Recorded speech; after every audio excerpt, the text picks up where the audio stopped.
Welcome back to my channel. This one's gonna be a quick video. I only have 2 books I wanted to talk about. So let's talk about the 2 books that I just finished reading. In my check-in of 25 books that I wanted to read in 2025, this was one of them and I read it. So check that off, okay? Now over a 12 out of 25, Where He Can't Find You by Darcy Coates. So this one is like a horror thriller. Again, I don't really look up the genres of books before I read it. I just be reading, but I would say it gave me thrilling vibes, horror vibes. So it follows, I forgot how many kids, a couple of kids, maybe about 4 or 5 kids who live in this town where other kids are going missing. And like the whole town community is kind of like just pretending it doesn't happen. They all believe it to be this one person. They think he's the serial killer, but there isn't enough evidence to prove it. So the kids have banded together to kind of like, I'm gonna put the book down, and kind of protect each other. So they've created this pact where you don't go outside alone. You always have a buddy. You make sure you're not caught outside, you know, past dawn or before dawn or whatever. So they've like stuck together. And then this new girl moves in with her dad, who is a police officer or the chief of police, I believe. You know, they start telling her like kind of some of the things that's been going on in this town. She doesn't believe them. She thinks they're just playing a prank on her because she's the new girl. But you know, I said before, I was talking about a monster, and I said I don't know if the monster was real or not, and I'm not gonna say whether it's real or not in case you want to read the book. However, like, this gave me Stranger Things vibe. Like, it really did. Like, you know, group of kids like going to inspect stuff that they probably have no business doing, but discovering stuff. It really gave me Stranger Things vibe. What I didn't like was that the town was like ignoring this. Like, everybody was just like, well, the police can't do anything, so move! Move out of the town. I never understood when they're like, oh, nobody leaves this town. It reminds me of Stephen King, It, where nobody leaves Dreary, I think is the town name. It's like, move, just move. You could very well leave the town.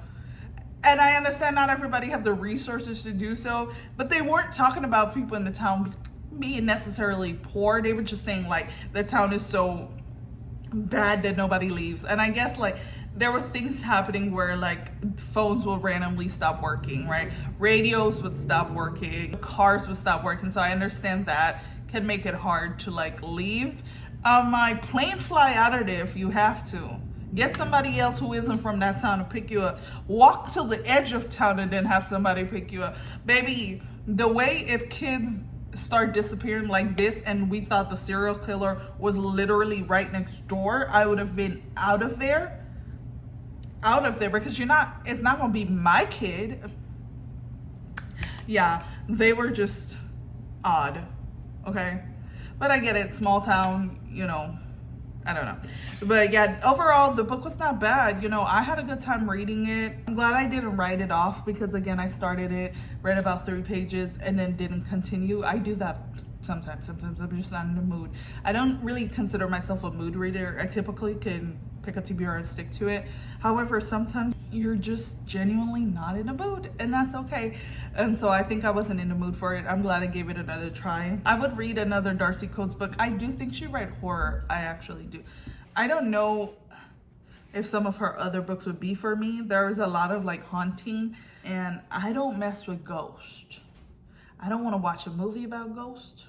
I don't want to read about ghosts. I don't want no ghost in my house. Like, we actually think our place is haunted, and me and my husband, stuff be happening. And me and my husband said, listen, ghosts, you can live here if you want to. That's fine. Don't mess with me and the kids, and you could do whatever else you want to do. You're living rent free, so just let us be, you know what I mean? And you do whatever you want. I'm telling you, I'm not doing anything to make no ghost leave. You've made yourself home. You've inhabited the home with me. Let's just coexist together. Happily, please. No, but all jokes aside, I genuinely don't like reading about anything paranormal or watching it. It's just not It's not my speed. I think Darcy writes a lot of books like that. So I don't know that all her books would be for me, but I'm willing to read another one of her books.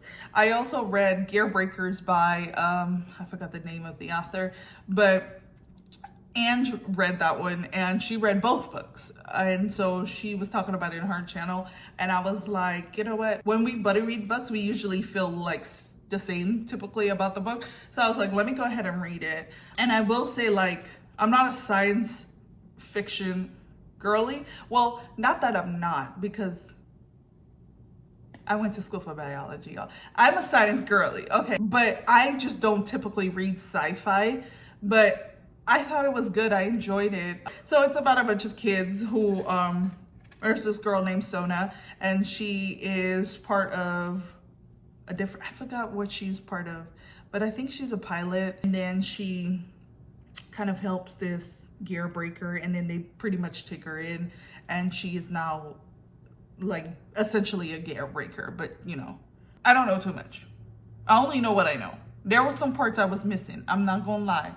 I didn't have the physical copy of the book, so I was listening to it on audio. So there were parts that I was missing, but from what I did catch, I enjoyed it. I thought it was good. I will say it like kind of left on a cliffhanger. Y'all know how I feel about that, but I'm willing to read the second book. And that's saying a lot for me. So yeah, overall, I thought it was good. I liked that they talked about the mechanisms of her suit. I don't love that, you know, kids were out here fighting wars, but such is the life of some people in other countries, for real though. So yeah, I thought the book was good and it was written well. Those are the two books I read recently. Now that I think about it, I've literally only read 5 books in April. And we're almost at the end of April. Well, we're a little bit more than midway through April. I mean, I guess that's not bad, because if I read the same amount, then I would have read 10 in a month. But it just feels like I haven't read much of anything, to be honest with you. I'm currently reading a book right now and I'm almost done. I probably could have finished and talk about it in this video, but I'll talk about it in the next video. But again, I just wanted to do a quick video. I didn't do much of explaining Gearbreakers, okay? Because again, sci-fi is not typically my genre. If you want to know more about it, you should check out Ange's video. I will take Ange below so you can check out her review on it. I feel like she did a much better job of it. But overall, I just wanted to say I read it because of her and I enjoyed it. So if you're going to take recommendations from her, or if you were thinking about it, you should. Yeah, that's all. I'm gonna go finish off the day, you know, with doing laundry and whatnot, and trying not to get consumed with nothingness. I'm very good at napping, okay? Napping is my second hobby. Very close to shopping. But anyway, thank you guys for watching. Don't forget to like, subscribe, and hit the notification bell if you want to. I'm not forcing you. Bye!